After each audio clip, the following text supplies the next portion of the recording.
Imagine a single moment, just 37 seconds of silence powerful enough to shake the entire world. One insult, one pause, and then one sentence that flipped history forever. The lights on stage slowly spread across every corner of the hall. Thousands of people were seated, cameras were rolling, and the atmosphere carried the weight of something historic about to happen.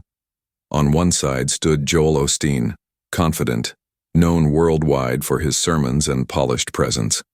On the other stood Ibrahim Traoré, a young African leader whose face had become a symbol of hope.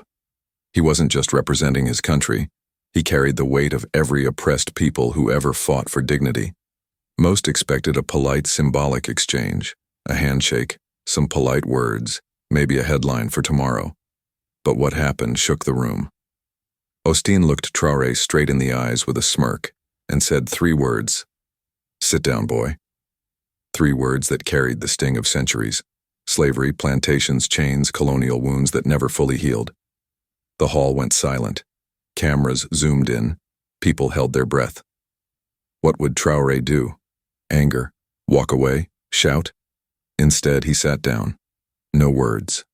Just silence. For 37 long seconds. And in those 37 seconds, the tension became unbearable. Every tick of the clock felt heavier. The arrogance on Osteen's face suggested he thought he had won the moment.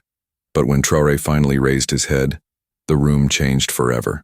He spoke one sentence, just one, and it thundered louder than any speech, louder than any insult.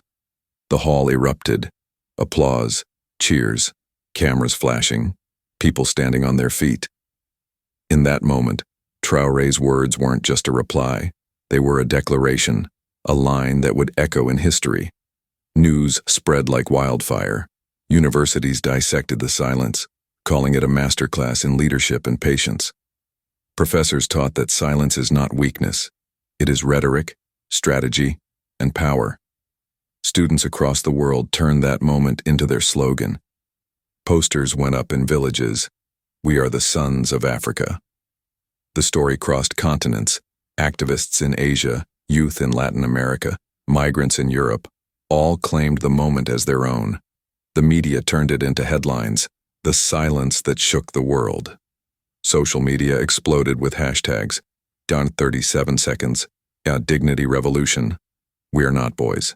Memes, challenges, even documentaries were born.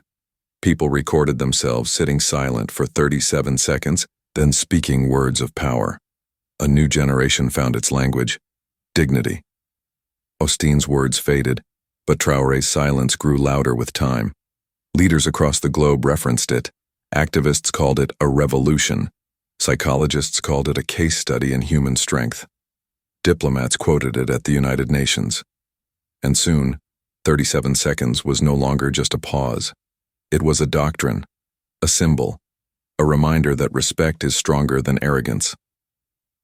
Years later, the legacy lived on.